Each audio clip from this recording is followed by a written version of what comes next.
सदाशिवसमारम्भां शङ्कराचार्यमध्यमाम् अस्मदाचार्यपर्यन्तां वन्दे गुरुपरम्परां श्रुतिस्मृतिपुराणानामालयं करुणालयं नमामि भगवत्पादं शङ्करं लोकशङ्करं शङ्करं शङ्कराचार्यं केशवं बादरायणं सूत्रभाष्यकृतौ वन्दे भगवन्तौ पुनः पुनः ईश्वरो गुरुरात्मेति मूर्तिभेदविभागिने व्योमवद्व्याप्तदेहाय दक्षिणामूर्ते नमः।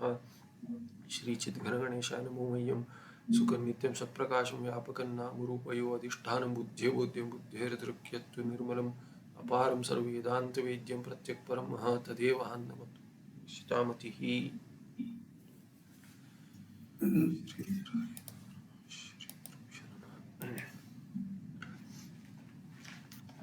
देख रहे थे सामर्थ्य सामर्थ्य रूप शक्ति वादी मते अपनी न दोषः। तो तार्किक के मत में भी दोष नहीं है ऐसे सिद्धांति ने बतलाया पूर्व मीमांसा को। क्यों नहीं है? क्योंकि वो प्राग भाव को भी कारण मानता है, उसके प्राग भाव को केवल जो उपादान कारण है उसी को केवल कारण नहीं मानता, उसके साथ वो प्राग भाव भी कारण मानता है। और सामर्थ्य रूप शक्ति जो मानते हैं उत्तर मीमांसक वेदांती, उनके पक्ष में भी ये दोष नहीं आएगा जो केवल भेद होने से कारण और कार्य में भेद होने से जो तादात्म्य संबंध जहां पूर्व मीमांसक कहता है वहां केवल भेद मानेंगे तो जो दोष आएगा वो दोष नहीं लगेगा। तो आगे कहते हैं सामर्थ्य रूप शक्तिवादी मते गुणगुणिनो हो केवल भेद अभ्युपगमात नास्ति दोषः। तो गुणगुणी इत्यादि स्थान में भी जहाँ तादात्म्य मानता है पूर्व मीमांसक वहां पे भी केवल भेद मानने से दोष नहीं है। एवं गुणगुण्यादि नाम भेदाभेद अभ्युपगमेपि भेद पक्ष उक्त दोषा अभेद पक्ष उक्त दोषाश्च इति उभय विधा दोषा प्रसज्येरन, ये जो कहा था दोनों आ जाएगा आपके मत में। पूर्व मीमांसक के मत में दोनों दोष आ जाएंगे। क्यों? क्योंकि भेद और अभेद दोनों मानते हैं, तो भेद का भी दोष आएगा अभेद का भी दोष आएगा। जो उन्होंने दूसरे के पक्ष में दिखाया था कि कार्य और कारण में यदि केवल भेद होगा तो ये दोष होगा, और केवल अभेद मानेंगे तो ये दोष होगा। और उन्होंने क्या किया, दोनों को मिश्रित कर कर कह दिया कि भेद पक्ष में जो दोष है वो अभेद पक्ष से चला जाएगा और अभेद पक्ष में जो दोष है वो भेद पक्ष से चला जाएगा, जब भी दोनों जोड़ देंगे, एक ही पक्ष नहीं लेंगे, दोनों जोड़ देंगे। पर सिद्धांति ने कहा कि ऐसा नहीं है कि दोनों दोष हट जाएंगे, किंतु उल्टा दोनों दोष आ जाएंगे। एक नहीं, आपके इसमें तो दोनों दोष आ जाएंगे। और सामर्थ्य रूप शक्तिवादी मत है ये गुणगुणी न हो केवल भेद अप्युपगमात, हम केवल भेद मानते हैं इसीलिए ये दोष नहीं आएंगे। जो दोष आपने दिखाया भेद और अभेद दोनों के है, वो दोनों दोष आपके मत में पूर्व मीमांसक के मत में आएंगे, न कि हमारे मत में, क्योंकि हम तो केवल भेद मानते हैं। यतः आगे बताते क्यों, यतः गुणिनी गुणाश्रयत्व रूप शक्तिरेव अस्ति न अन्य आश्रयत्व शक्ति ही। क्योंकि गुणी में क्या है, गुणी में केवल गुण आश्रयत्व रूप शक्ति है। माने गुणी कौन हो गया, घट ले लीजिए, घट में रूप गुण है, रक्त रूप है, वो गुण है। तो गुणी घट में गुणाश्रयत्व, वो रूप का आश्रयत्व केवल वही शक्ति है उसमें, न कि अन्य आश्रयत्व शक्ति, दूसरे किसी आश्रयत्व की शक्ति नहीं है। तस्मात् भेद पक्षे यह दोषः प्रदर्शितः घट रूपादय यथा घटात् भिन्नाः तथा पटादयोपि घटात् भिन्नाः वर्तन्ते तथा सति घट रूपादय इव पटादय अपि घटाश्रिताः भवितुम् अर्हन्ति। तो क्या दोष दिखाया था कि भेद पक्ष में जो दोष दिखाया था, क्या दोष दिखाया था, घट रूपादय यथा घटात् भिन्नः, घट रूप जैसे घट से भिन्न है, भेद है। तो भेद होने से पूर्व मीमांसक ने क्या कहा था कि तब तो पट भी घट से भिन्न है। ये घट रूप घट से भिन्न होकर घट में अब यदि रह जाता है तो पट भी उसमें रह जाए, पट भी रह जाए, पट घट से भिन्न है। तथा सति घट रूपादय इव पटादय अपि घटाश्रिता भवितुम् अर्हन्ति, घट उनका भी आश्रय होने दो, पट का, पटादि का, जैसे वो घट के रूप का आश्रय होता है। अथवा पटादिवत घट रूपादय अपि घट अनाश्रिता भवितुम् अर्हन्ति इति सोयम सामर्थ्य रूप शक्ति अन्युपगम्य अनभ्युपगम्य पक्षे एव स्यात्। अथवा क्या, पटादिवत घट रूपादय अपि घट अनाश्रिता भवितुम अर्हन्ति। जैसे पट घट से भिन्न होता हुआ घट में आश्रय नहीं रखता, वैसे ही घट रूप भी यदि घट से भिन्न है तो घट रूप घट में आश्रित न हो।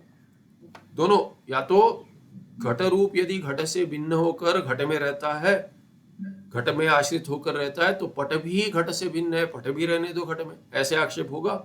या क्या आक्षेप किया था कि यदि पट घट से भिन्न होकर घट में नहीं रहता तब घट रूप भी नहीं रहना चाहिए। क्यों? क्योंकि वो घट रूप घट से भिन्न है।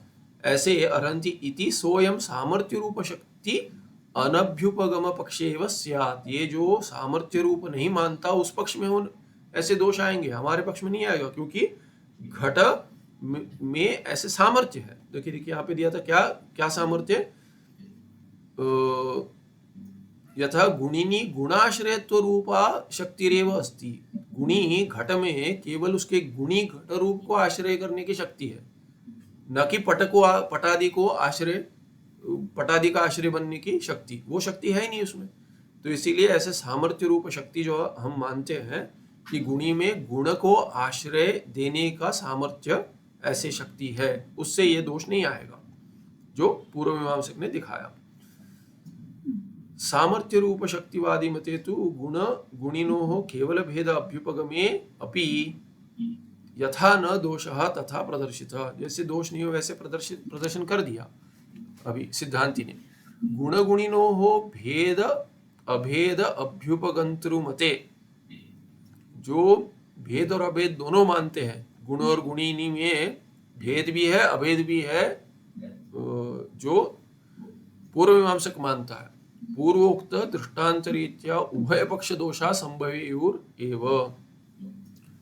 किंतु जो मानता है ऐसे कि भेद भी अभेद भी है, तो भेद का दोष और अभेद का दोष दोनों लगेगा। क्यों? उनमें कोई सामर्थ्य इत्यादि नहीं मानते हो, इसलिए दोनों दोष आपके मत में होंगे पूर्व मीमांसक के, न कि हमारे सिद्धांत के मत में। अपि च भेद अभेदयोः विरुद्धत्वाद असंभव दोष अपि स्यात्। केवल उतना नहीं, और तीसरा दोष बताएंगे। आपने तो भेदवादी के लिए एक दोष बताया, अभेदवादी के लिए एक दोष बताया, अभी भेदाभेदवादी जो है आपको दोनों दोष आएंगे, और तीसरा एक दोष आएगा क्योंकि ये भेद और अभेद दोनों विरुद्ध है, और आप कह रहे दोनों साथ में, इसीलिए असंभव दोष भी आएगा जो बड़ा दोष है। तो कृपया म्यूट कर दीजिए। अपि च जाति व्यक्तियों हो, यहाँ पे भी हमने देखा है ककार तकार जो है ना, यहाँ पे फॉन्ट में थोड़ी त्रुटि है, तो ये ककार भी है इसमें। अपि च जाति व्यक्तियों हो क्रिया क्रियावतोश्च केवल भेद अस्ति। तो केवल गुण गुणिनी कहाँ से शुरुआत की, संदर्भ क्या है? पद और पदार्थ। पद और पदार्थ में तादात्म्य मानता है, वास्तविक तादात्म्य माने, वास्तविक तादात्म्य माने कैसे? भेद और अभेद वास्तविक है, दोनों एक साथ रहते हैं, ऐसे पूर्व मीमांसक मानता है। और सिद्धांति मत क्या है? यहाँ पे मूलकार का मत है कि सिद्धांति कहता है दोनों में भेद है पर सामर्थ्य रूप शक्ति है। पद में पदार्थ बोधन कराने का, बोधन माने बोध उत्पन्न कराने का सामर्थ्य है, ज्ञान उत्पन्न कराने का सामर्थ्य है, ऐसे शक्ति मानेंगे। और टिप्पण में हमने देखा मुख्य पक्ष क्या है सिद्धांत का, भेदाभेद हम भी मानते हैं, तादात्म्य, किंतु क्या है वो तादात्म्य क्या है? वो तादात्म्य कल्पित भेद सहित अभेद है।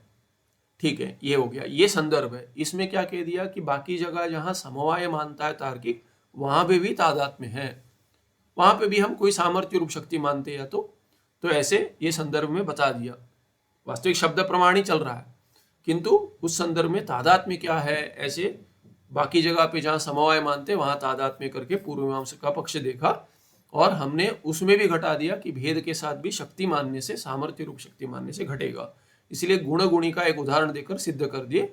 अभी वही जो गुण गुणी में भी केवल भेद है पर सामर्थ्य है, वैसे ही जाति व्यक्ति में भी और क्रिया क्रियावान में भी केवल भेद है, न कि समवाय, और ना ही पूर्व मीमांसक तार्किक समवाय कहता है और पूर्व मीमांसक तादात्म्य कहता है। ये भी हम इस पक्ष में भी हम केवल भेद मानते हैं।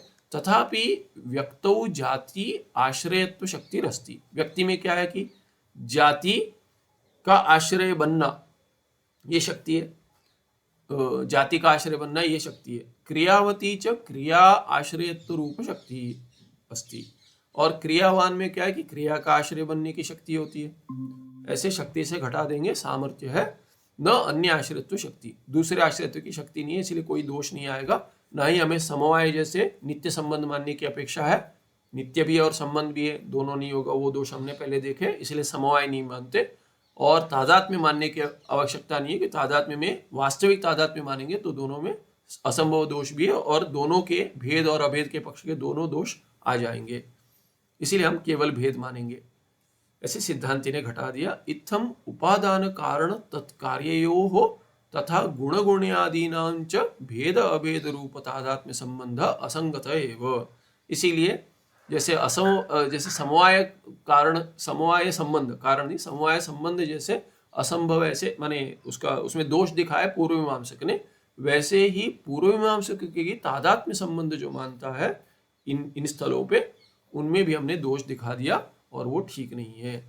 किसमें? उपादान कारण और उसके कार्य में, गुण गुणी इत्यादि में। हाँ, उपादान कारण और तत्कार्य, वो भी एक पक्ष चल रहा था, वो भी संदर्भ में बता दिया। दोनों ये गुण्यादि और उपादान कारण और उसका कार्य, दोनों में क्या है कि तादात्म्य मानता है जो पूर्व पक्षी, पूर्व मीमांसक, उसको असंगत कह दिया, ठीक नहीं, युक्ति सिद्ध नहीं है। पूर्वोक्त स्थलेषु सर्वत्र भेद अप्युपगमे भट्टेन प्रदर्शितम भेद पक्ष दोषम सर्वम सामर्थ्य रूपा शक्ति सिद्धांते कबलीकरोति। तो क्या कहते हैं? पूर्वोक्त स्थलेषु सर्वत्र भेद अभ्युपगमे भट्टेन प्रदर्शितम। ये जो भाट्ट मत में कुमारले भट्ट दिखाते कि भेद मानते सर्वत्र, जो स्थल दिखा है वहां पे, वो भेद पक्ष दोषम सर्वम सामर्थ्य रूपा शक्ति सिद्धांते कबलीकरोति। ये सामर्थ्य रूप शक्ति पक्ष में नहीं होगा, सिद्धांत में हटा लेते उसको, कबलीकरोति मैंने उसको हटा दिया दोष को। वस्तुतस्तु वेदांत सिद्धांते अपि कार्य गुण जाति क्रियाणाम उपादान कारण गुणी व्यक्ति क्रियावद्भिः सह न अत्यंत अभेदः नास्ति अत्यंत भेदः, नास्ति अत्यंत भेद, अभेद नहीं भेद। तो ये वस्तुतस्तु, ये जो टिप्पणकार ने पहले ही बता दिया, हमने पिछले पाठ में देखा था, टिप्पणकार ने बताया। ये तो क्या है कि मुख्य पक्ष नहीं है, हमने कह दिया भेद है। हम तादात्म्य मानते हैं, अत्यंत भेद नहीं मानते, केवल भेद के अत्यंत भेद नहीं है वो। इसीलिए वस्तुतस्तु वेदांत सिद्धांते भी, उत्तर मीमांसा में वेदांत सिद्धांत में भी कार्य और उपादान कारण और गुण और गुणी, जाति और व्यक्ति, क्रिया और क्रियावान, इनमें, इन चारों में अत्यंत भेद नास्ति, अत्यंत भेद नहीं है। कार्य और उपादान कारण में अत्यंत भेद नहीं है, दोनों में। गुण और गुणी में अत्यंत भेद नहीं है, जाति और व्यक्ति में अत्यंत भेद नहीं है, और क्रिया और क्रियावत या क्रियावान में अत्यंत भेद नहीं मानते हम, वास्तविक नहीं है, ये मुख्य सिद्धांत है ऐसा। किंतु तादात्म्य संबंध एव अंगीक्रियते। तो टिप्पणकार ने बता दिया था कि मूल का पक्ष जो पहले है वो ठीक नहीं है, टिप्पण आगे चलता है, तो मुख्य पक्ष पहले ही बता दिया कि हम भी तादात्म्य मानते हैं, केवल भेद नहीं मानते, अत्यंत भेद नहीं मानते। किंतु हमने पूर्व पक्षी का निराकरण करने के लिए बतलाया कि तादात्म्य संबंध ऐसा जो आप समझते वैसा नहीं है, इसीलिए इससे अच्छा तो भेद मान लो और सामर्थ्य रूप शक्ति मान लो। और यदि तादात्म्य मानेंगे तो आप जैसे तादात्म्य का लक्षण बताते वो ठीक नहीं है कि भेद सह वास्तविक भेद सह क्या है कि वास्तविक अभेद, वास्तविक भेद और वास्तविक अभेद तो विरुद्ध है, वो नहीं होगा। कल्पित भेद सहित के हम मान लेंगे, इसीलिए कहते हैं तथापि भेद अभेद रूप तादात्म्य संबंध नास्ति। किंतु ये तादात्म्य क्या है? भेद और अभेद रूप तादात्म्य संबंध नहीं है, कैसा है? किंतु भेदाभेद विलक्षण अनिर्वचनीय तादात्म्य संबंध अस्ति। उसको क्या कहते हैं? अनिर्वचनीय, कह नहीं सकते, भेद से भिन्न है, अभेद से भिन्न है। भेद और भेद दोनों एक साथ नहीं मानते हम, भेद भिन्न अभेद भिन्न ऐसा तादात्म्य मानते। क्या है वो? कि कल्पित भेद सहित वास्तविक अभेद कहेंगे हम, या भेद विलक्षण अभेद विलक्षण, जो हम मिथ्या तादात्म्य कहते हैं, आध्यासिक तादात्म्य, ये सब भिन्न भिन्न शब्द का प्रयोग करके हम बताते हैं कि तादात्म्य मानते हैं किंतु वास्तविक तादात्म्य नहीं है वो। भेद पक्ष विलक्षणत्वाद अभेद पक्षस्य न तत्र तत्रत्यः दोषः। तो भेद पक्ष के विलक्षण कह दिया। आपने क्या किया था, भेद और अभेद दोनों है, तो भेद है, भेद का दोष क्यों नहीं है, क्योंकि अभेद भी है, ऐसे पूर्व मीमांसक ने कहा। और अभेद है, अभेद का दोष क्यों नहीं है, क्योंकि भेद भी है। पर हमने कहा आपको क्या कि भेद और अभेद दोनों होने से भेद का और अभेद का दोनों का दोष लगेगा आपको। हमने देखा था पिछले पार्ट में उदाहरण से। वैसे ही हमारे पक्ष में भी यही दोष आ जाएंगे क्या, दोनों दोष, असंभव दोष भी नहीं आएंगे। क्यों नहीं आएंगे, हम कहते हैं भेद पक्ष विलक्षणत्वाद, ये भेद से विलक्षण है। तो अभेद है क्या, नहीं, अभेद नहीं कहेंगे, क्योंकि पूर्व पक्षी क्या कहेगा, आपके भेद के दोष या तो अभेद के दोष दोनों में से कोई तो एक लेंगे या तो दोनों लेंगे। हम कहेंगे वो कोई नहीं लगेगा। क्यों, तो वो कहेगा कि क्यों नहीं लगेगा, आपको भेद मानते हैं कि नहीं मानते हो। हम कहेंगे हम भेद से विलक्षण मानते हैं तादात्म्य को। भेद से विलक्षण है तो अभेद मानते हैं क्या, हम कहेंगे नहीं, अभेद के दोष लेंगे, कहेगा वो नहीं, अभेद भी नहीं मानते, अभेद से विलक्षण कहते, तो भेद हो गया, भेद नहीं हुआ। तो भेद के दोष नहीं लेंगे क्योंकि भेद से विलक्षण है। अभेद के दोष क्यों नहीं लेंगे, अभेद से भिन्न है। तो तादात्म्य क्या है, तो ले भेद विलक्षण अभेद विलक्षण अनिर्वचनीय तादात्म्य संबंध है, आध्यासिक तादात्म्य या मिथ्या तादात्म्य, ऐसे सब कह देंगे। इसीलिए वो दोष नहीं आएंगे। अभेद पक्ष विलक्षणत्वाच भेद पक्षस्य न तत्रत्यः अपि दोषः। तो अभेद से हाँ, तो भेद पक्ष विलक्षणत्वाद अभेद पक्ष के दोष नहीं आएंगे, भेद के भी नहीं आएंगे। और अभेद पक्ष विलक्षणत्वाच भेद पक्षस्य न तत्रत्य दोषः। इत्थम भेदाभेद विलक्षण अनिर्वचनीय तादात्म्य संबंध होती।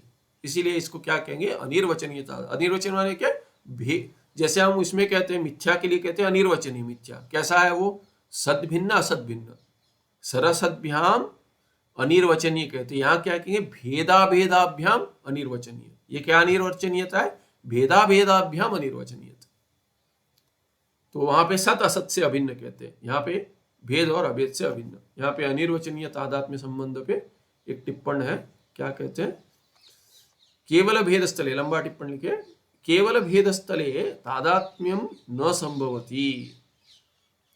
केवल भेद होगा तो तादात्म्य नहीं होगा। यतः अभेद ज्ञान विषयस्यैव तादात्म्यम इति व्यपदेशः। तो तादात्म्य माने क्या, तदात्मन भाव, और तदात्म माने क्या, सह आत्मा यस्य, सह आत्मा स्वरूपम यस्य। तो वो जब इस स्वरूप होगा, वो मेरा स्वरूप है तो मेरा उसके साथ तादात्म्य हो गया कहेंगे। तो अभेद होगा, वो मेरा स्वरूप माने अभेद, मेरा उसका स्वरूप मेरा हो गया, माने क्या है कि उसका स्वरूप मैं, उसको दोनों में एकता हो गई, माने अभेद हो गया, इसी को तादात्म्य कहेंगे। तो केवल भेद स्थल में कैसे तादात्म्य कहेंगे, न संभवती। यतः अभेद ज्ञान विषय सेव तादात्म्यम इति व्यपदेश। जब भी दूसरे शरीर को मैं अभी अपना मानता हूं तो भेद मानता हूं, तो पूरा भिन्न है तो क्या होगा, उसमें तादात्म्य नहीं हो पाएगा। पर मैं अपने आप को पुरुष स्त्री इत्यादि मानता हूं, तो इसीलिए क्या है कि अभेद ज्ञान का विषय बन रहा है, अभय ज्ञान का विषय शरीर बन रहा है, इसीलिए उसमें तादात्म्य हो रहा है, न कि भेद, केवल भेद स्थल में। इसीलिए केवल भेद नहीं हो सकता। तस्मात् केवल भेद दशायाम अभेद प्रतीतिर न स्यात्। केवल भेद होता, अभेद नहीं होता। मन में ऐसे नहीं लगता कि मैं मनुष्य हूं, पुरुष हूं, स्त्री हूं इत्यादि नहीं लगता, पर लगता है। इसीलिए क्या है कि केवल भेद तो नहीं होगा। अतः तादात्म्य संबंधे अभेद अपेक्षा अस्ति, अभेद की अपेक्षा है। तादात्म्य जहां होता है अभेद की अपेक्षा, तो केवल अभेद कह दीजिए। तो भेद मानती है क्यों, अभेद के शरीर मैं ही हूं, मैं शरीर हूं, शरीर मैं हूं। अपीच केवल अभेद स्थले संबंधो न स्यात्। तो कहते केवल अभेद होगा तो दो भिन्नों में संबंध होता है। मेरा इस शरीर के साथ संबंध है, मम शरीरम, मम हस्त इत्यादि जो कहता हूं, मम शरीरम, ये संबंध हो रहा है। किसके साथ संबंध हो रहा है, दूसरे के साथ ही होना चाहिए। अभेद होगा, एक का उसी के साथ संबंध नहीं होता। अभी च केवल अभेद स्थले संबंधो न स्यात्, द्वयोः पदार्थयोः एव संबंध संभवात्। दो पदार्थ भिन्न है, उनमें ही संबंध होता है। अत्यंत भिन्न होने की अपेक्षा नहीं, कुछ तो भेदभाव होना भी चाहिए, भेदभाव भी होना चाहिए। स्वस्वरूपेण स्वस्य संबंध संभवाच्च, अपना ही अपने से संबंध कैसे होगा। तस्मात् संबंध सामान्य भेद अपेक्षा अस्ति। इसीलिए क्या है कि संबंध सामान्य, सामान्य जब संबंध कहते हैं तो ये भेद की अपेक्षा तो है। ये संबंध सामान्य नहीं है, कुछ विशेष है। सामान्य में तो ठीक है, भेद की अपेक्षा है, पर अत्यंत भेद की अपेक्षा नहीं है। यहाँ पे अभेद भी है, अभेद से भिन्न है, भेद से भी भिन्न है। इसीलिए तादात्म्यस्य संबंध रूपत्वाद भेदापेक्षा अस्ति। तादात्म्य संबंध होने के कारण संबंध सामान्य, पूछेंगे तादात्म्य क्या है, संबंध है, तो संबंध सामान्य है। सामान्य नियम क्या है संबंध का, वो तो भेद पक्ष में ही घटेगा। इसीलिए कहे कि तादात्म्य से संबंध रूपत्वात्, क्योंकि तादात्म्य संबंध है इसीलिए उसमें भेद की अपेक्षा है। संबंध दो में होता है, भिन्न में होता है, इसीलिए भेद की अपेक्षा है यहाँ पे। इत्थम भेदाभेदो विना तादात्म्य संबंधो न घटते, इसीलिए बिना भेदाभेदो, भेद और अभेद के बिना तादात्म्य संबंध नहीं होगा। भेदाभेदयो समानाधिकरण्यम तु एकत्र विरुद्धम। तो अभी आप कह रहे हैं कि भेद भी चाहिए, भेद नहीं होगा तो तादात्म्य को संबंध नहीं कह सकते, और अभेद नहीं होगा तो तादात्म्य करके शब्द का प्रयोग नहीं कर पाएंगे। तो तादात्म्य संबंध ये आप कह रहे हैं, क्या है तादात्म्य संबंध। तादात्म्य कहने के लिए अभेद की अपेक्षा है और संबंध कहने के लिए भेद की अपेक्षा है।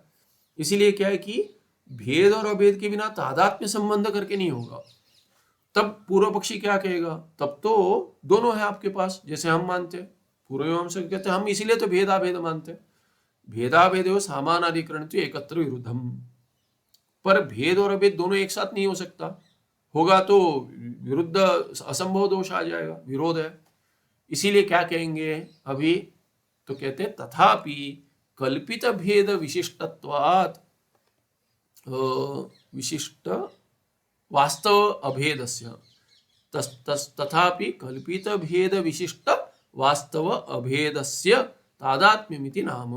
तो हम तादात्म्य क्या कहते हैं, कल्पित भेद विशेषण बन रहा है, भेद सहित अभेद कह रहे, भेदाभेद तो दोनों एक साथ विरुद्ध हो जाएंगे, एक ही अधिकरण में भेद और अभेद नहीं रह सकते, तो ये कल्पित भेद रह जाएगा। देखा हमने पहले, तो कल्पित भेद विशेषण बनेगा वास्तव अभेद के लिए, तो कल्पित भेद विशिष्ट बन गया, वास्तव भेद अभेद, वास्तव अभेद विशेष्य है, वो विशिष्ट बन गया, जो विशेषण क्या जुड़ गया, कल्पित भेद। इसीलिए तादात्म्य माने क्या हो गया, कल्पित भेद विशिष्ट वास्तव अभेद। मूले भेदाभेद विलक्षणम तादात्म्यम इति उक्तस्य अयम अभिप्रायः। तो मूल में भेदाभेद विलक्षण क्यों कह दिया, अनिर्वचनीय, यही है कल्पित भेद विशिष्ट वास्तव अभेद। तो वैसा क्यों नहीं किया मूलकार में, तो कहते मूलकार ने तो भेदाभेद विलक्षण कह दिया, आप कह रहे कल्पित भेद सहित या विशिष्ट वास्तव अभेद, तो मूल में ऐसा क्यों कहा, विलक्षण करके क्यों कहा। तो कहते उसका अभिप्राय ये है, उनका माने उस पंक्ति में अभिप्राय क्या है, भेद विलक्षणम इत्यनेन वास्तव भेद अभाव अभिमतः। भेद विलक्षण माने कह रहे अरे वास्तव भेद नहीं है, कल्पित भेद मान लेंगे, मूलकार भी कल्पित भेद मानते, वास्तव भेद नहीं मान रहे। तेन कल्पित भेद विशिष्टमिति बोध्यते, उससे कल्पित भेद ही अर्थ हो गया। और अभेद विलक्षण क्यों किया, तो फिर वो तो आपका मुख्य है, अभेद तो वास्तविक अभेद मानते, तो अभेद विलक्षणमित्यनेन कल्पित अभेदाभाव अभिमतः। तो कहते हैं वहां पे वो क्या कहना चाह रहे कि अभेद से विलक्षण है, कल्पित अभेद से विलक्षण है, तेन वास्तव अभेद आवेदित, इसीलिए उससे क्या हो गया, अर्थ वास्तव अभेद हो गया। इसीलिए मूलकार का मत भिन्न नहीं है, टिप्पणकार का मत एक ही है, मुख्य सिद्धांत यही है। एवंच सिद्धांत कल्पित भेद विशिष्ट वास्तव अभेद तादात्म्य संबंध इत्युच्यते। तो मिथ्या ऐसी होता है, भेद अभेद विलक्षण करके कहते हैं। इसीलिए क्या है कि देखिए वास्तव अभेद है, पर अभेद होकर भी भेद की प्रतीति होती है ना, इसीलिए उसको क्या कहेंगे, वो अभेद जो है वास्तविक अभेद होकर भी जो प्रतीति हो रही है, इसीलिए उसको मानना पड़ेगा कुछ तो विलक्षण है, अभेद से विलक्षण है। अभेद में अभेद होते हुए भेद की प्रतीति नहीं हो सकती। अभेद जैसे है व्यवहार में प्रतीति होती है, इसीलिए क्या है कि कार्य कारण में भेद की प्रतीति होती है, पद पदार्थ में भेद की प्रतीति होती है, प्रतीति केवल अभेद मानने से नहीं होगी। तो यद्यपि अभेद वास्तविक है, फिर भी वो अभेद से विलक्षण इसीलिए क्योंकि भेद की प्रतीति होती है, नहीं हो सकता। जैसे सत्य सत होता तो उसका क्या है कि सत होता तो कभी भी क्या है कि उसका नाश नहीं होना चाहिए, प्रपंच का बाध नहीं होना चाहिए। सच्चिन्न बाध्येत जो हम इसमें कहते हैं सरसद्भ्याम विलक्षण करके कहते हैं, अनिर्वचनीय मिथ्या को कहते हैं। तो प्रपंच को मिथ्या क्यों कहा है, सत विलक्षण भी कहा है, क्योंकि उसकी क्या कहते हैं, सत केवल सत होता तो कभी भी उसका बाध नहीं होता प्रपंच का, और असत होता तो क्या है कि असत चेन्न प्रतीयेत, प्रतीति नहीं होती। वैसे अभेद यदि होता, अभेद में भेद की प्रतीति नहीं होती, किंतु भेद की प्रतीति होती है, इसीलिए क्या है कि अभेद कुछ विलक्षण, अभेद से विलक्षण ऐसे प्रयोग किया है। एवंच सिद्धांत कल्पित भेद विशिष्ट वास्तव अभेद तादात्म्य संबंध इत्युच्यते, ये सिद्धांति का तादात्म्य है। अमु एव अनिर्वचनीय तादात्म्य संबंधम वदंती, अनिर्वचनीय तादात्म्यम या आध्यासिक तादात्म्य संबंध कहते हैं इसको। तो ये हो गया इत्थम भेदाभेद विलक्षण अनिर्वचनीय तादात्म्य संबंध भवति। भेदाभेद रूप तादात्म्य संबंध तु असंगत एव, किंतु भेद अभेद रूप तादात्म्य जो पूर्व मीमांसा कैसा वाला, वास्तविक भेद और वास्तविक अभेद जो एक साथ होता है, वैसा तादात्म्य तो नहीं संभव ही नहीं है। अतः वाच्यवाच्य क्यों भेदाभेद रूप तादात्म्य संबंध एव शक्ति इति भट्टानुयायिनां मतम न समीचीनम। इसीलिए अभी संदर्भ में आते शब्द बोध कैसे होता है, शब्द में पदार्थ, पद में पदार्थ बोध, शब्दार्थ बोध कराने की, वाच्यार्थ बोध कराने की शक्ति होती है। ये शक्ति क्या है, तो पूर्व मीमांसक क्या कहता है, ये शक्ति भेदाभेद रूप तादात्म्य संबंध है। तो कहते हैं वाच्यवाचक में पद और पदार्थ, वाच्यवाचक में भेद अभेद रूप तादात्म्य संबंध ही शक्ति है, ये गलत है। ये भट्ट के अनुयायी, कुमारिल भट्ट के अनुयायी जो है उनका मत समीचीन नहीं है, ठीक नहीं है। अपितु शब्द से श्रवण मात्रेण अर्थ ज्ञान उत्पादकत्व रूपम पदनिष्ठ सामर्थ्यमेव पदशक्ति सम्यक। जो सिद्धांति मानता है वेदांती कि शब्द का श्रवण मात्र होने से क्या होता है, अर्थ ज्ञान, घट पद सुन लिया तो घट का पदार्थ जो है घट पदार्थ, उसके ज्ञान के उत्पादन करने का सामर्थ्य जो है पदनिष्ठ है, उसी घट पद में निष्ठ है सामर्थ्य, उसी को पदशक्ति कहेंगे। इति सम्यक इत्थम शक्ति ही निरूपिता, ये शक्ति हो गई। अभी शक्ति कहां पर है, पदनिष्ठ है। वो बोधन किसका कराती है, वाच्यार्थ का। तो इसमें अभी वाच्यार्थ का जो बोधन कराती है, वाच्यार्थ क्या है, शक्य कहेंगे, तो उसका शक्य का लक्षण कहते हैं। 438 में शक्य लक्षणम, शक्यार्थ, शक्यार्थ वाच्यार्थ जो कहते हैं वो शक्य का क्या लक्षण है, लक्षणा ज्ञाने शक्यार्थ ज्ञानम उपयुज्यते, शक्यार्थ ज्ञानम उपयुज्यते, शक्य संबंध से लक्षण अस्वरूपत्वात्। तो ये क्या कहते हैं, लक्षण के अज्ञान, लक्षण अज्ञाने शक्यार्थ ज्ञानम उपयुज्यते, शक्य संबंध से लक्षण, लक्षणा स्वरूपत्वात्। तो ये हाँ शक्य क्या है, शक्य संबंध जो है वो लक्षणा का स्वरूप है, उसी का स्वरूप है। कहते हैं लक्षणाज्ञानी, लक्षण अज्ञानी नहीं लक्षणाज्ञानी, मैंने गलत पढ़ा, लक्षणाज्ञानी। तो इसीलिए लक्षण का ज्ञान जब ये लक्षणा, अभी देखिए शक्य लक्षणा करनी है हमको, तो लक्षणा करने से पहले आपको लक्षणा माने इंप्लाइड मीनिंग लेंगे, तभी क्या है कि आपको शक्य जानना है। तो शक्य लक्षण क्या है, लक्षणाज्ञाने शक्यार्थ ज्ञानम उपयुज्यते, शक्यार्थ का ज्ञान होना। जैसे हमने देखा था उदाहरण गंगायाम घोषा, तो गंगा का शब्द का, गंगा पद जो है उस शब्द का शक्यार्थ क्या है, नदी का प्रवाह, गंगा नदी का प्रवाह, जल जो है जल का प्रवाह, उसको कहेंगे शक्यार्थ। और गंगा का जो तट है उसको कहेंगे लक्षणा, लक्षणा से ज्ञान हो गया तो लक्ष्यार्थ कहेंगे, लक्षणा से ज्ञात है वो लक्ष्यार्थ है, उसको लक्ष्यार्थ कहेंगे। तो शक्यार्थ से लक्ष्यार्थ जाना है तो आपको पहले, वास्तविक क्या है कि शब्द से लक्ष्यार्थ तक पहुंचने के लिए बीच में शक्यार्थ आता है। तो लक्षणा ज्ञानी, लक्षणा का ज्ञान भी, जब लक्षणा के ज्ञान में शक्यार्थ ज्ञानम उपयुज्यते, जब तक आपको गंगा नदी का ज्ञान नहीं है तब तक गंगा नदी के तट का ज्ञान कैसे होगा? गंगा नदी का तट है करके किसी ने कह दिया, अर्थ से लगा दे, तो गंगा नदी क्या है पता नहीं है तो तट का ज्ञान नहीं हो पाएगा। कौन सा तट? इसीलिए गंगा नदी, ये अर्थ किसका है? गंगा शब्द का है, नदी का प्रवाह। तो इसीलिए गंगायाम घोषा जो भी सुनेंगे तो गंगायाम, उसके लक्ष्यार्थ तक जाने के लिए आपको शक्यार्थ का ज्ञान आवश्यक है। शक्य संबंध से लक्षणा स्वरूपत्वात्, क्योंकि लक्षणा का स्वरूप क्या? शक्य संबंध है। शक्यार्थ के गंगा नदी के साथ, जो गंगा नदी अर्थ है उसके साथ संबंध है तट का। कोई भी अर्थ नहीं ले सकते, जो संबद्ध है उसी का अर्थ लेंगे। इसीलिए ये शक्य संबंध ही लक्षणा है। लक्षणा का क्या स्वरूप है? लक्षणा माने क्या? शक्य संबंध, शक्य के साथ संबंध है, उसी को संबंध को ही लक्षणा कहेंगे। ये समझ में आया? संबंध लक्षणा माने क्या? शक्य का सत्संबंध। और शक्य माने क्या? वाच्यार्थ। तो पद से आपको वाच्यार्थ, शक्ति से आपको पदार्थ ज्ञान उत्पन्न होता है। पदनिष्ठ शक्ति है तो शक्यार्थ ज्ञान उत्पन्न होगा, और शक्यार्थ के साथ जो संबंध है शक्य संबंध, उसको कहेंगे लक्षणा।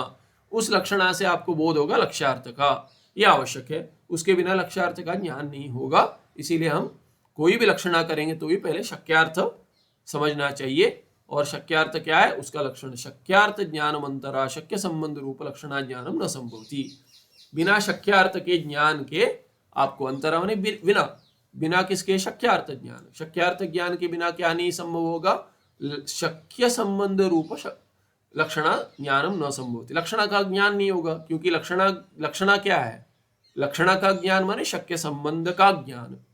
शक्य के साथ संबंध क्या है इसका? तट का गंगा नदी के साथ संबंध है। गंगा नदी जब भी पता नहीं होगी तो उसके साथ संबंध क्या करेंगे? तो अभी कोई कह देंगे ये जो है ना, ये अमुक व्यक्ति, वो कहेंगे देवदत्त का चाचा है। तो कहेंगे अच्छा, किसका चाचा है? कहेंगे देवदत्त का। बोले कौन देवदत्त?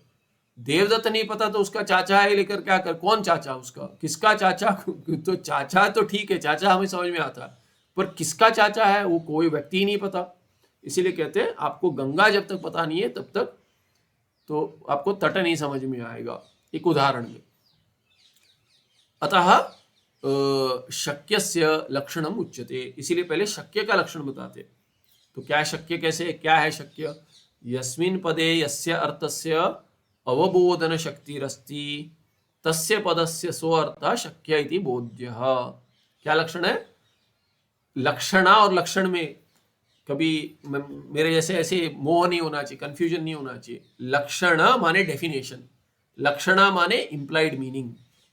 लक्षणम और लक्षणा, लक्षणम नपुंसकलिंग है, अकारांत, और ये क्या है? लक्षणा स्त्रीलिंग में आकारांत है। लक्षणा माने इंप्लाइड मीनिंग, जो वाच्यार्थ नहीं है, वाच्यार्थ से संबंध रखता है, उसको लक्षणा कहेंगे। तो लक्षणम और लक्षणा। अभी इधर क्या कहते हैं? अतः शक्य से लक्षणम उच्यते। लक्षण माने डेफिनेशन, उसका स्वरूप क्या है बताते। कथन करते यस्मिन् पदे यस्य अर्थस्य अवबोधन शक्तिरस्ति। यस्मिन् पदे घटे, घट पदे, यस्मिन् पदे माने घट पद है। घट पद में क्या है? यस्य अर्थस्य, या गंगा ही ले लेते, गंगा पद लेते, वो उदाहरण में आगे यस्मिन् पदे, यस्मिन् पदे यस्मिन् गंगा इति पदे, गंगा करके पद है, उसमें यस्य अर्थस्य अवबोधन शक्तिरस्ति। किस अर्थ का अवबोधन करने का सामर्थ्य है उसमें, शक्ति है? कहते हैं गंगा नदी का। तो गंगा नदी हो गई प्रवाह वाली, जल प्रवाह वाली नदी जो है गंगा जी, उसको कहेंगे वो यस्य से, स्त्रीलिंग में है, किंतु गंगा पदार्थ जो है, यस्य अर्थस्य माने गंगा पदार्थस्य अवबोधन शक्तिरस्ति। तस्य पदस्य, उस पद का माने कौन सा पद? गंगा पद जो है, गंगा पदस्य सह अर्थ, सह अर्थ माने क्या? गंगा पदार्थ जो है शक्य इति बोध्या। तो गंगा पद का गंगा नदी पदार्थ जो है वो शक्य, ऐसे जानो, बोध्य, ऐसा जानना चाहिए। शक्यार्थ एव वाच्यार्थ इति अभिधेयार्थ इति मुख्यार्थ इति च उच्यते। तो शक्यार्थ को क्या क्या कहते हैं? शक्यार्थ कहते हैं, वाच्यार्थ कहते हैं, वाच्य कहते हैं, शक्य कहते हैं, अभिधेय कहते हैं, मुख्यार्थ कहते हैं, तो अभिधेयार्थ इत्यादि। तो अभिधेय, अभिधा हो गया नाम और पद, अभिधा और अभिधेय हो गया उसका वाच्यार्थ। वैसे मुख्यार्थ भी कहते हैं उसको, मुख्यार्थ वही है, मुख्यार्थ इसी लक्षणा होगा, मुख्यार्थ, शक्यार्थ, वाच्यार्थ, अभिधेयार्थ, ये सब कहते हैं। तद यथा, अभी उदाहरण देते हैं, तद यथा अग्निरिति पदे वन्नी रूप अर्थ अवबोधकत्व शक्तिरस्ति। तो अग्नि इति पद, अग्नि करके पद का उच्चारण किया किसी ने, सुना हमने, तो उसमें अग्नि पद में क्या है, कोई निष्ठ एक शक्ति है। क्या शक्ति है वो वन्नी रूप का अर्थ का, अग्नि जो पदार्थ है, वन्नी पदार्थ है, आग, उसका, उसके अवबोधन कराने का, ज्ञान उत्पादन करने का सामर्थ्य रखती है, उस पद में सामर्थ्य है वो। तस्माद अग्निपदस्य वन्नी शक्यार्थः, इसीलिए अग्निपद का वन्नी क्या है, वन्नी पदार्थ, शक्यार्थ हो गया, वाच्यार्थ हो गया, अभिधेयार्थ हो गया, या मुख्यार्थ है कहेंगे। वाच्यार्थ बोधकम पदम वाचकम इत्युच्यते। और ये हमने देखा पहले, वाच्यार्थ किसमें है, जो पद को क्या कहेंगे, वाचक कहेंगे, वाचक वाच्य, अभिधा अभिधेय, शक्ति ही शक्य, ऐसे शक्ति, शक्ति वाला पद वास्तविक, और शक्यार्थ, और हाँ, तो और मुख्यार्थ, ये जो पद और उसका मुख्यार्थ। ठीक है, ये हो गया 438 में लक्षण दे दिए। 439 में लक्षणायाः लक्ष्यार्थस्य च सामान्य लक्षणम। अभी कहते हैं लक्षणा माने क्या, उसका सामान्य लक्षण क्या है, और लक्ष्यार्थ उसका सामान्य लक्षण क्या है, दोनों का लक्षण माने लक्षणा से जो पता चलता है। सामान्य क्यों सामान्य कहेंगे, लक्षणा भिन्न भिन्न प्रकार के होती है, इसीलिए एक सामान्य बनाएंगे लक्षण, उसके बाद लक्ष्यार्थ का भी एक सामान्य लक्षण बनाएंगे। वाच्यार्थ संबंध लक्षणायाः स्वरूपभूतम लक्षणम। सामान्य लक्षण क्या है, स्वरूप क्या है उसका, वाच्यार्थ संबंध। लक्षणा माने क्या, वाच्यार्थ के साथ संबंध, वाच्यार्थ से संबंध, षष्ठी करेंगे, वाच्यार्थ संबंध लक्षणा, यह हो गया स्वरूप उसका। यह अर्थ पदस्य, यह अर्थ पदस्य शक्त्या न बुध्यते किंतु लक्षणया बुध्यते स लक्ष्यार्थ इत्युच्यते। तो कहेंगे कोई पद की शक्ति जो है, पदनिष्ठ पद की शक्ति है, हमने देखा क्या शक्ति है, सामर्थ्य है। क्या सामर्थ्य है, कहते हैं कि अपने पदार्थ का अवबोधन उत्पादन करने का सामर्थ्य है, उसको शक्ति कहेंगे। कहाँ होगी, पद में होगी। इस पद की शक्ति से जिसका ज्ञान नहीं होता, गंगा पद से, गंगा ऐसे पद से, उसमें गंगा पद में शक्ति है, शक्ति अवबोधन कराने का सामर्थ्य रखती है। किसका अवबोधन कराती है, गंगा जी नदी जो है, किंतु तट का सामर्थ्य कराने की शक्ति उसमें नहीं है। तो तट, यह अर्थ पदस्य, पदस्य गंगा इति पदस्य शक्त्या न बुध्यते। कौन सा अर्थ, तटः, ये तट, गंगा जी का तट जो है वो नहीं समझ में आता उससे। किंतु लक्षणया बुध्यते, किंतु लक्षणा से क्या, जहती लक्षणा से जो समझ में आता है, सलक्ष्यार्थ इत्युच्यते। तट को लक्ष्यार्थ कहेंगे। किसका लक्ष्यार्थ है वो, गंगा पद का लक्ष्यार्थ है। तो ये सामान्य लक्षण हो गया। आगे 440 से 42 तक कहेंगे जहद अजहद भाग त्याग लक्षणानाम लक्षणम। तो विशेष लक्षण बताएंगे, जहती लक्षणा क्या है, अजहती लक्षणा क्या है, और भाग त्याग लक्षण या जहद अजहद लक्षण क्या है। जहती लक्षणा समास करेंगे तो क्या होगा, जहत लक्षणा हो जाएगा, तकार बन जाएगा लकार संधि से, तो जहल लक्षणा कहेंगे। समस्त पद में कहेंगे जहल लक्षणा, और व्यस्त पद में कहेंगे जहती लक्षणा। वैसे ही जहल लक्षणा जैसे, वैसे अजहल लक्षणा समस्त पद है, अजहती लक्षणा व्यस्त पद है।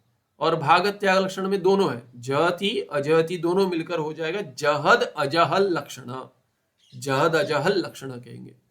तो जहती लक्षणा का क्या स्वरूप है, उसका लक्षण क्या है, वाच्यार्थम समग्रम परित्यज्य, पूरा वाच्यार्थ का त्याग करना पड़ेगा आपको। गंगा पद का अर्थ क्या है, गंगा जी नदी, तो तट तक जाने के लिए लक्ष्यार्थ तक जाते हैं, तट है गंगा जी का तट, तो वाच्यार्थ नदी जो है, नदी और तट दोनों एक नहीं है, भिन्न है, इसीलिए नदी अर्थ का संपूर्ण, वाच्यार्थ का समग्रम संपूर्ण परित्याग करना चाहिए, आपको करना पड़ेगा। कर क्या, परित्यज्य लेबंत है, तो पूरे गंगा पदार्थ का, नदी का अर्थ का त्याग कर कर संपूर्ण तत्संबंधी मात्र, तत्संबंधी क्या हो गया, तत् माने गंगा नदी, तो जो वाच्यार्थ है गंगा नदी, तत् से लेंगे वाच्यार्थ, वाच्यार्थ संबंधी, कौन संबंधी है, तट, संबंधिम यत्र प्रतीयते, संबंधी क्या कह दिया यहाँ पे, संबंधी मात्र, केवल संबंधी,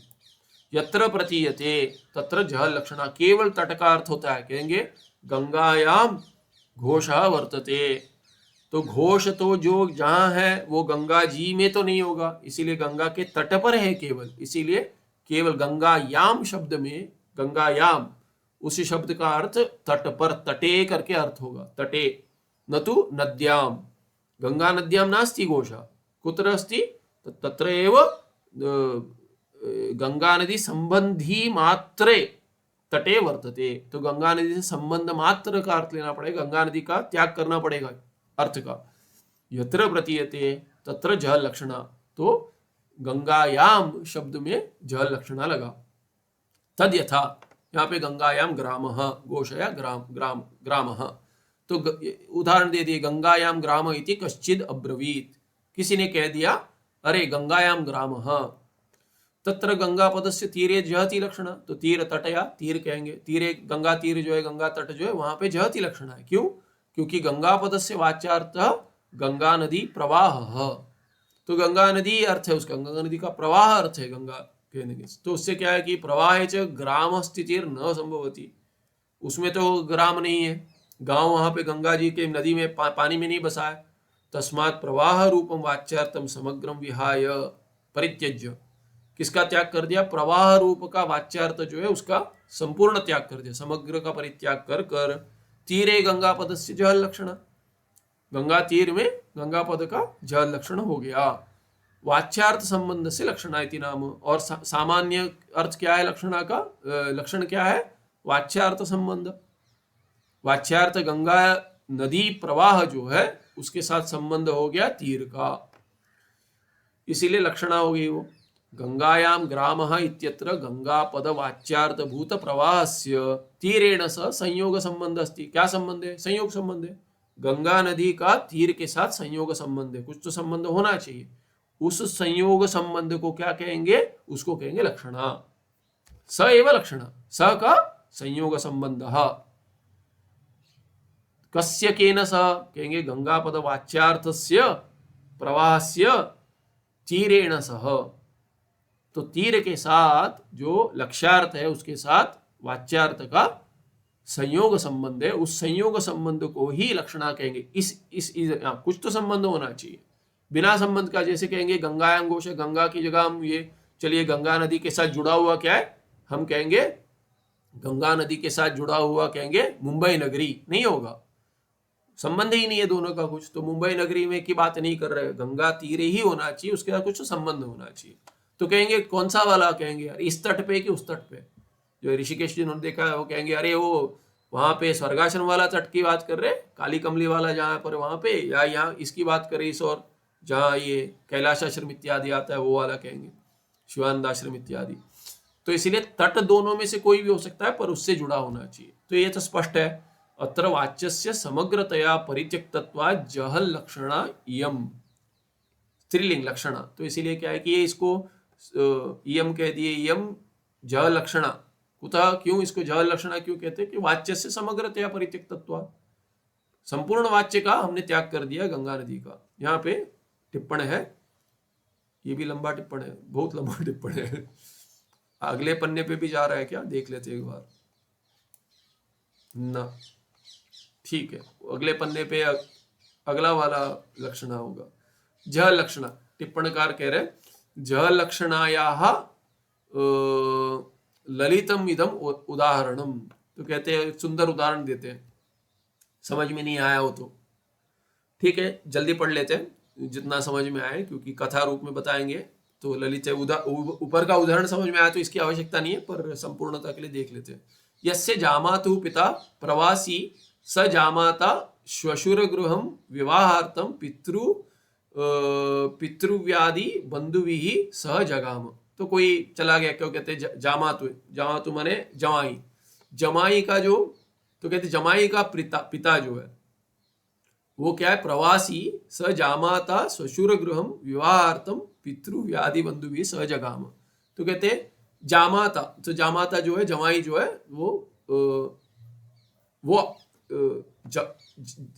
यस्य जामातु पिता प्रवासी, तो पिता प्रवासी है, स जामाता वो क्या है कि ससुर के घर में आ गया, जमाई ससुर के घर में आ गया। विवाहार्थम पितृव्याधि बंधु भी स, तो अभी कहेंगे अभी जामातु बनाए जमाई बनाए नहीं है, तो क्या श्वशुर गृहम विवाहार्थम, क्या कोई विवाह चल रहा है, ठीक है, देखेंगे क्या है। तत्र नूतन वस्त्र परिधापन काले जामातु पिता वस्त्रेण आलिंगी आलंक्रियताम आलंक्रियताम, तो अलंकार के वस्त्रेण स जामातु पिता, नूतन वस्त्र परिधान, तो नया वस्त्र देना होता है, तो क्या थे जमाई का पिता जो है उन्होंने जमाई का जो उन्होंने ये अलंकार किया, ठीक है। इति कश्चन आह, ठीक है, किसी ने कह दिया। एतद वाक्यस्त, अभी देखिए ये कहते हैं ये ललितम इदम उदाहरणम, तो ये विचार करना पड़ता है कौन किसका जमाई है कौन किसका पिता है, तो ये इतना ललित नहीं है हमारे लिए। एतद वाक्यस्त पितृशब्दस्य शक्यार्थो यह जामातुः जनकः स तत्र आसन्निहितः इति वक्ता जानाति, तो बोलने वाला जानता है कि एतद वाक्यस्त पितृशब्द से इसमें क्या है, जामातु पिता वस्त्रेण अलंक्रियताम, ऐसे कोई कहता है, तो पंडित कह रहा है, ऐसे कोई कह रहा है, तो क्या कहते हैं वो जानता है, वो एतद वाक्यस्त पितृशब्द से इसमें पिता कौन है, जामातु पिता करके बोले, जामातु ये षष्ठी है, जमाई का पिता करके ऐसे, तो ये शक्यार्थः यह जामातु जनक, जमाई के पिताजी जनक जो है, स तत्र आसन्निहित इति वक्ता जानाति, वो जानते हैं कि वहां पर है, वो बोलने वाले को पता है। अतः एतद् वाक्यगत पितृशब्देन जामातृ जनक रूप मुख्यार्थ बोधने वक्तुः तात्पर्यम नास्ति, वो क्या कहते हैं, क्या जानते हैं, तत्र ये प्रवासी कह दिए, प्रवासी पिता प्रवासी, तो जमाई पहले से है तो पिता प्रवासी है, तो ये आए नहीं है। एतद् वाक्यस्य पितृशब्दस्य शक्यार्थः यह जामातु जनकः स तत्र आसन्निहितः इति, तत्र असन्निहित असन्निहित यहाँ पे है नहीं, सन्निहित वहां पे है नहीं, क्योंकि वो प्रवासी बता दिए ना, यस्य जामातु पिता प्रवासी स जामाता श्वशुरगृह विवाहार्थम पितृव्याधि बंधु भी स जगाम, तो बाकी सब आए हैं पर पितृव्य आए हैं, तो पितृव्य वगैरह आए पर ये नहीं आए, पिता नहीं आए, तो ये जो बोल रहा है ना, ये जामातु पिता वस्त्रेण अलंक्रियताम, ये क्या है कि अभी अभ्यास होता है, पंडितों को बोल देते हैं कि जो ये है कि नहीं है तो भी वाक्य तो वो ऐसे उच्चारण करेंगे, तो अभ्यास से वो उच्चारण कर दिया, ऐसा समझ लीजिए। अभी क्या है कि ये एतद् वाक्यस्थ पितृशब्द से शक्यार्थ के ये जामातु जनकः, ये जानते हैं। अतः एतद् वाक्यगत पितृशब्देन जामातृ जनक रूप मुख्यार्थ बोधने वक्तुः तात्पर्यम नास्ति, उनका तात्पर्य नहीं है कि वो तो पिता प्रवासी है, तस्मात् पितृशब्देन शक्यार्थभूत जनकम समग्रतया विहाय जनक संबंधी पितृसहोदर पितृव्यः ग्राह्य, तो ये चाचा है तो चाचा का ग्रहण करेंगे पितृव्य, तो कहते पिता स्थानीय कोई होना चाहिए, कोई क्या है कि कहते कि कोई नहीं है तो चलो मामा कोई भी चल जाएंगे, देना चाहिए, किसी ने वस्त्र बड़े वस्त्र देते हैं तो वस्त्र ग्रहण करने के लिए, पिता नहीं आए अभी प्रवास पहुंचे नहीं है जो भी है, तो वो जानते हैं कि पिता नहीं है, तो अरे तो उसका अर्थ क्या है कि पिता में तात्पर्य नहीं है, तो सब बैठ नहीं जाएंगे, अरे पिताजी नहीं है, सबको भी पता नहीं आए, उनको भी पता नहीं आए तो बैठ जाएंगे, अरे नहीं है तो बैठ थोड़ी ना जाएंगे, कोई ना कोई जाके दे देगा, तो बोलते वो नहीं है तो कोई और देगा, कैसे, तो कहते हैं तस्मात् पितृशब्द शक्यार्थभूत जनकम समग्रतया विहाय, वो पिताजी प्रवासी है उनका अर्थ छोड़ दीजिए, जनक संबंधी पितृ सहोदर पितृव्य कौन है, वो चाचा है, ग्राह्य इत्यस्मिन् वाक्ये पितृशब्द से जहति लक्षणा, तो पिता अर्थ का संपूर्ण त्याग करके चाचा ली है, कोई नहीं पूछेगा आपको, अरे ये आपके पिताजी थोड़ी ना है, कोई नहीं पूछेगा, अरे चाचा है ठीक है, जानते हैं सब, तो लक्षणा से पता चल रहा है, इसीलिए क्या है कि ललितम इदम उदाहरण कह दिए।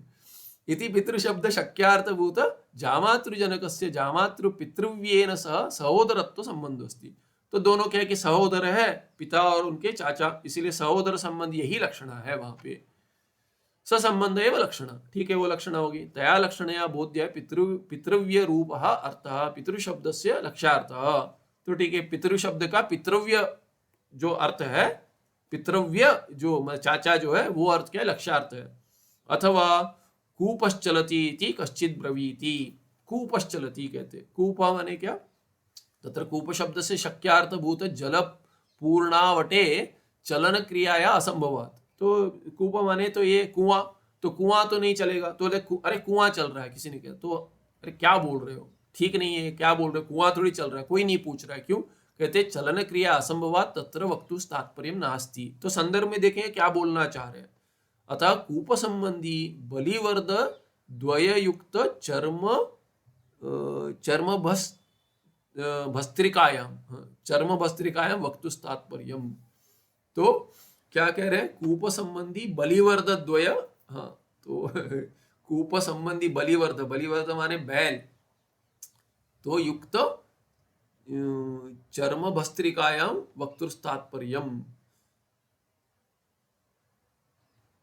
तो ये कहीं कुछ संदर्भ में कुछ होगा, ये पता नहीं क्या है, चर्म भस्त्रिका क्या होता है ये, वक्तुस् तस्मात् कूप शक्त्यार्थ समग्रम परित्यज्य तत्संबंधी बलिवर्द द्वययुक्त चर्म भस्त्रिका कूपश्चलति, उस तो उससे बांध के कुछ खींचते हैं उसमें, कूपश्चलति करके। एक बार देख लेता हूँ इसका क्या है अर्थ। वो पानी भर के लाते हैं वो वाला है लगता है, हाँ वो पानी भरते, चर्म भस्त्रिका ने वो पानी भरकर उसके उसमें पानी भरते, पहले तो उसका चर्म का ही बनता था, तो उसमें पानी भरकर वो खींचते हैं, तो कुएं से खींचते, तो कुआं हिल रहा, माने कुआं नहीं चल रहा है, तो कुएं से वो पानी उठा रहे, तो दो बैल तो जो पानी लेकर फिर इसमें डालते हैं खेत में, तो उसके लिए क्या है कि वो खींचते हैं उससे, तो इसीलिए क्या है कि वो बैल खींचता है उनको, इसीलिए क्या है कि बैल बलिवर्द द्वय युक्त चर्म भस्त्रिका जो है, चर्म भस्त्रिका जो है माने जैसे कि अपने चर्म भस्त्रिका वैसे जैसे भरने के लिए बैग जैसे बन गया, जैसे अभी प्राणायाम करते तो उसमें क्या है कि वैसे जो लंग्स है वैसे जो भरे हुए चर्म भस्त्रिका जैसे, वैसे उसके आकार का वो पानी भरकर खींचते हैं उससे, तो उसमें वक्ता का तात्पर्य है। तस्मात् कूप शब्द से शक्यार्थम समग्रम परित्यज्य, शक्यार्थ क्या है कि कुआं का त्याग कर दिया अर्थ का। तत्संबंधी क्या है, बलिवर्द द्वययुक्त, तो ये दो बैल जो खींच रहे चर्म भस्त्रिका को खींच रहे, उसका ग्रहण होगा, ग्रहणा जह लक्षणा, ये जह लक्षण हो गए। इत्थमेव मार्गोगतः चुल्ली ज्वलति इत्यादि वाक्येषु अपि जह लक्षणा बोध्या। जहां अर्थ नहीं लगता मार्गोगतः, अरे मार्ग जा रहा है, मार्ग नहीं जा रहा है, कुछ और होगा, उससे जुड़ा हुआ कुछ कह रहे हैं। चुल्ली ज्वलति इत्यादि, ये जो है चूल्हा जल रहा है, चूल्हा नहीं जल रहा, चूल्हा में अग्नि जल रही है, तो इत्यादि ऐसे इत्यादि वाक्येषु भी ये बहुत सारे ऐसे शब्दों का वाक्यों का प्रयोग होता है। केनचिद आचार्येण सिद्धांते वक्ष्यमाण स्थले अपि जह लक्षणा प्रदर्शिता, तो कहते किसी आचार्य ने सिद्धांत में भी क्या है कि कहीं वेदांत में आता है, तो ये जो मंत्र है वहां पे जह लक्षणा दिखाई है, किसी आचार्य ने दिखाई है, कहते तथा ही सर्वम खलुइदम ब्रह्म, सर्वम खलु इदम ब्रह्म इति श्रुतौ, कहते सर्वम खलु इदम ब्रह्म, इदम सर्वम ब्रह्म, इतना ले लीजिए, इदम सर्वम ब्रह्म माने सर्वम ब्रह्म। यहाँ पे कहते हैं कि जह लक्षणा दिखाई है। इति श्रुतौ सर्वस्य जगता ब्रह्म रूपत्व उच्यते, सभी ब्रह्म है कहते हैं, तो ये सभी ब्रह्म है, जगत संपूर्ण जगत क्या है, ब्रह्म है, ऐसा अर्थ प्रतीत होता है।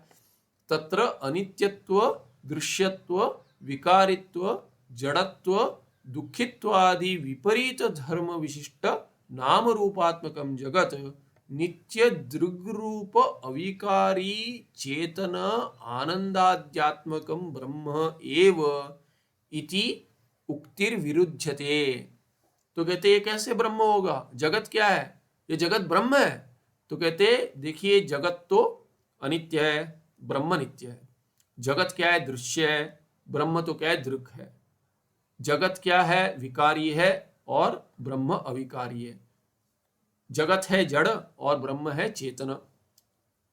जगत क्या है, उसमें जगत में दुखित्व है, जुड़ के दुख होता है, और ब्रह्म आनंद है, आनंद स्वरूप है इत्यादि, इतना सारा विरोध है, और कहते दोनों में एकता है, कहते सब प्रपंच ब्रह्म है, ये कैसे होगा, इति उक्ति ही विरुध्यते, इसीलिए ब्रह्म एव ऐसा आप कहते हैं ना, ये युक्ति उक्ति ठीक नहीं है। ये उच्चारण जो किया उसका अर्थ वैसे के वैसे नहीं ले सकते।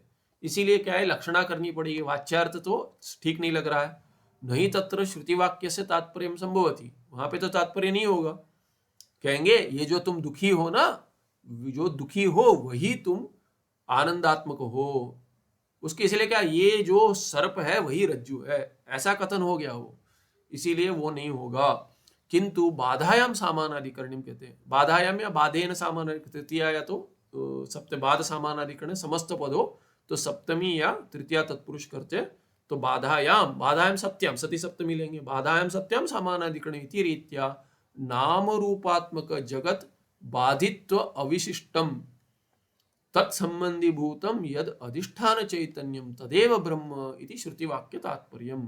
कहते जगत में दुखित्व इत्यादि सब जो आरोपित है, जड़त्व इत्यादि, चैतन्य पे भी आरोपित, चैतन्य पे आरोपित है, इसीलिए उसका त्याग कर देंगे। जगत का नाम रूप जो अर्थ है उसका त्याग कर कर अधिष्ठान चैतन्य जो संबंध है, आश्रय आश्रय भाव या अधिष्ठान आधेय अधिष्ठान भाव, ऐसा जो है उस संबंध को लक्षणा बनाकर हम चैतन्य का ग्रहण करेंगे। चैतन्य जो है, प्रपंच में जो भी चैतन्य है वो ब्रह्म ही है। अधिष्ठान भूत चैतन्य जो है नाम रूपात्मक, नाम रूप ये उसका वाच्यार्थ है प्रपंच का, उसका त्याग कर देंगे और बचेगा क्या, सच्चिदानंद जो अधिष्ठान भूत है। तो कहते हैं बाधायाम सामान्य इति रीत्या नाम रूपात्मक जगत, जो नाम रूप आत्मा स्वरूप जिसका है जगत का, उस जगत का बाधित्व अविशिष्टम अवशिष्टम, यहाँ पे बाधित्व अवशिष्टम माने बाधित्वा अवशिष्टम, ऐसा पदच्छेद करना है इसको, बाधित्वा त्वा प्रत्यांत रीत्या नाम रूपात्मक जगत बाधित्वा। जगत ये क्या है, ये द्वितीय एक वचन है, बाधित्वा का कर्म होगा। जगत ये नपुंसक लेंगे, जगत जगती जगंती, तो नपुंसक का द्वितीय भी ऐसे ही चलता है, जगत जगती जगंती, तो ये नपुंसक में द्वितीय एक वचन है।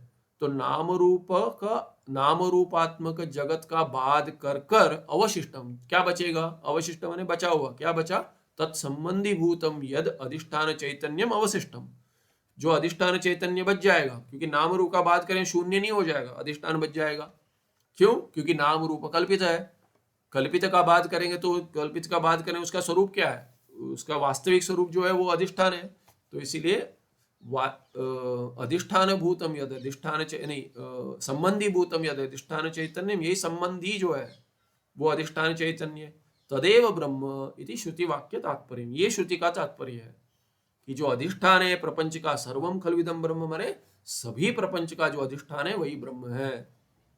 तस्मात् अत्र सर्वमिति पदस्य वाच्यभूत नाम रूपात्मकं जगत, वास्तविक वाच्यार्थ क्या है, मुख्य अर्थ ये प्रपंच माने क्या, नाम रूपात्मक प्रपंच ही है। सर्वम का अर्थ क्या, सर्वम माने क्या, ये नाम रूपात्मक प्रपंच, घटपटादि प्रपंच, ये क्या है, ये कहते हैं सर्वम विहाय, इसको छोड़कर, ये वाच्यार्थ मुख्यार्थ का त्याग कर कर तत्संबंधी अस्थिभाति प्रियात्मक अधिष्ठानम, अस्थिभाति प्रिय तीन बचा, सच्चिदानंद, उसका ग्रहण कर दिया। इसीलिए नाम रूप जो है वो अस्थिभाति प्रिय नहीं है, वो तो नहीं है।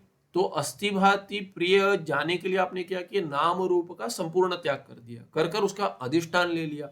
इसलिए आधार आदि भाव संबंध वो जो है वो लक्षणा हो गई यहाँ पे, और अस्थिभाति प्रियात्मक अधिष्ठानम एव ब्रह्म रूपत्वेन ग्राह्यम। तस्मात् जल लक्षणा, अत्र क्या है, आरोपित नाम रूपात्मक जगत स्वाधिष्ठान चैतन्य स यह तादात्म्य संबंध एवं सा लक्षण। तो तादात्म्य संबंध कह दिए, आधार आदि भाव किया, तादात्म्य संबंध किया, आरोपित, आरोपित नाम रूपात्म है, तो इसलिए आध्यासिक तादात्म्य संबंध हो गया कि यही चैतन्य है, यही आनंद है, ऐसे प्रतीत होता है, वास्तविक नहीं है, वही लक्षण होगी संबंध। तया लक्षणया ज्ञाप्यमानम अधिष्ठान चैतन्यम लक्ष्यार्थः, इससे क्या होगा कि ज्ञाप्यमान जो है ये लक्षण से जो आपको पता चल रहा है क्या है, अधिष्ठान चैतन्य, किससे लक्षण, सर्वम नाम रूपात्मकम प्रपंच या जगत, वो हो गया वाच्यार्थ। तो वाच्यार्थ से ज्ञाप्यमानम लक्षणा से क्या होता है, संबंध से उसका अधिष्ठान जो है वो अधिष्ठान चैतन्य लक्ष्यार्थ, वो लक्ष्यार्थ हो गया। ठीक है, समाप्त कर देते। मुख्य सिद्धांत तो अत्र भागत्याग लक्षणा अंगीक्रियते। मुख्य सिद्धांत में तो क्या है कि इसको भागत्याग लक्षणा कहते हैं। यहाँ पे भी अंतरेण अधिष्ठान ज्ञानम आरोपित प्रतीतिर न जायेत। अधिष्ठान ज्ञानम अंतरेण, अधिष्ठान ज्ञान होना चाहिए, इसका बिना तो क्या है कि आरोपित की प्रतीति नहीं होगी। अंतरेण अधिष्ठान ज्ञानम आरोपित प्रतीतिर न जायेत। हाँ चैतन्य ठीक है, फिर भी ये थोड़ा क्लिष्ट है। अधिष्ठान ज्ञान की अपेक्षा आरोपित के प्रतीति के लिए तो अधिष्ठान का ज्ञान होगा, सामान्य लेंगे यहाँ पे, सामान्य ज्ञान होना चाहिए, न कि विशेष ज्ञान। विशेष ज्ञान होगा तो आरोपित की प्रतीति होगी ही नहीं। आरोपित की प्रतीति हो रही है क्योंकि अधिष्ठान का ज्ञान सामान्य है, विशेष नहीं है, ऐसा लेना पड़ेगा, सामान्य लेना है। अधिष्ठान अव्यतिरेकेण एव आरोपितम प्रतीयते, तो अधिष्ठान सामान्य इदम करके कुछ है, उससे ही आरोपित की प्रतीति होती। तस्मात् अस्ति भाति प्रियात्मकम नाम रूपम एव च सर्वशब्दस्य वा इदम शब्दस्य वा वाच्यार्थः। तो क्या वाच्यार्थ है, कहते अस्ति भाति प्रियात्मकम नाम रूपम एव, कि नाम रूप का भी क्या स्वरूप से क्या है कि यही है, अधिष्ठान ही उसका स्वरूप है, कल्पित का स्वरूप अधिष्ठान ही होता है। इसीलिए सर्व शब्द क्या, इदम शब्द से वा वाच्यार्थ, तो सर्व शब्द का क्या है, वह इदम शब्द, इदम शब्द जो है उसका वाच्यार्थ। तत्र नाम रूपांशम विहाय अवशिष्ट अस्ति भाति प्रियात्मक अधिष्ठान अंश यस तदेव ब्रह्म। तो क्या है कि वास्तविक प्रपंच क्या है, अस्ति भाति प्रिय भी है, नाम रूप भी है, केवल नाम रूप नहीं है, नाम रूप अस्ति भाति प्रिय, नाम की प्रतीति होती है इसीलिए अस्ति मानना पड़ेगा आपको, सत है इसीलिए नाम सत्य कहते हैं, नाम है कह दिया, रूप है इसीलिए सत्ता तो है, इसीलिए केवल नाम रूप नहीं, उसमें सत्ता भी है। इसीलिए तीनों लेकर, इन तीनों को लेकर दो के साथ पांच हो गए, नाम रूप दो, अस्ति भाति प्रिय तीन, ये पांच है। तो वास्तविक पांच है, दो की प्रतीति हो रही है आपको, तीन है उसमें, उनकी प्रतीति हो रही है पर स्पष्ट नहीं हो पा रहा है, इसीलिए अधिष्ठान की भी प्रतीति हो रही है इसके साथ, आरोपित के साथ। तो कहते हैं तो उसमें भागत त्याग करना पड़ेगा, नाम रूप का त्याग कर रहे हैं, अस्ति भाति प्रिय है उसमें, इसीलिए भागत त्याग लक्षणा बोल रहे हैं वो। तत्र नाम रूपांशम विहाय, नाम रूप को छोड़कर अवशिष्ट क्या है, अस्ति भाति प्रिय है, इसीलिए अधिष्ठान अंश में तो अस्ति भाति प्रिय तीन है, वो पांचों हो रहे थे प्रतीत, अभी केवल दो को हटा दिए, तीन बचे, इसीलिए भागत त्याग लक्षणा लेंगे। तदेव ब्रह्म इत्थम सर्वम खलविदम ब्रह्म इति वाक्यस्ते सर्वपदे इदम पदे वा भागत त्याग लक्षणा अंगीक्रियते। सर्वपद ले लिया, इदम ले लीजिए, दोनों पद में क्या है कि इदम सर्वम, इदम ले लीजिए या सर्वम, वो दोनों क्या है कि ब्रह्म ही है ऐसा कह रहे हैं। तो क्या है कि भागत त्याग कर कर कह रहे ब्रह्म है, ब्रह्म सच्चिदानंद है। इस पद में क्या कर रहे, इस और क्या कर रहे, उसमें आप नाम रूप का त्याग करें, अस्ति भाति प्रिय रख रहे हैं, इसीलिए के भागत त्याग लक्षण। दोनों ठीक है, ऐसे कुछ नहीं, मुख्य सिद्धांत है ऐसे, कहीं किसी आचार्य ने कहा है वो भी ठीक ही है, गलत कुछ नहीं है। जितना विचार हो गया उससे करेंगे, कि किसी का विचार वहां तक पहुंचा है तो भागत त्याग लक्षण में की आवश्यकता नहीं है, इससे भी घट जाएगा, कहीं जहति लक्षणा से भी घट जाएगा। ये तत्वमसी में भी ऐसे ही है, पहले मैंने बताया था तत्वमसी में भी भागत त्याग लक्षणा ही लेना चाहिए, किंतु जिसका हो गया समाधि का अभ्यास हो गया, उसको पता है कि शरीर से मैं भिन्न हूं, उसको फिर शरीर से भिन्न हो चैतन्य में घट गया है, तो केवल जहति लक्षणा से भी हो जाएगा। कहीं किसी आचार्य ने इसका भी बात किया, इसकी आता है ऐसे, तो संभव है, असंभव कुछ नहीं है। इतना ही है कि आपको अद्वैत में तात्पर्य किस लक्षणा से गए लेकर क्या है कि वो किसी भी लक्षणा से पहुंच गए, पहुंच तो गए ना, तो उसमें तात्पर्य होना चाहिए। ठीक है, मुख्य सिद्धांत करके लेकर चल सकते हैं, पर वास्तविक इदम इत्तम करके नहीं है, कोई भी लक्षणा जो काम करती है उसका उपयोग करके अर्थ जैसे संप्रदाय में बताया वैसे ही श्रुति का जो तात्पर्य है उसमें घटना चाहिए। ठीक है, ये हो गया, तो पन्ना पलट के रुक जाएंगे, पन्ना पलट दिया यहाँ पे, अभी 441 अगले पाठ में देखेंगे। सुखम नित्यम स्वप्रकाशम व्यापकं नाम रूपयो अधिष्ठानं बुद्ध्य बोध्यं बुद्धेर्दृक्यत्व निर्मलम पारम सर्ववेदांत वेद्यं प्रत्यक् परम तदेवान्नमत्तो नित्यं निश्चिता मतिः। नमस्ते, धन्यवादः।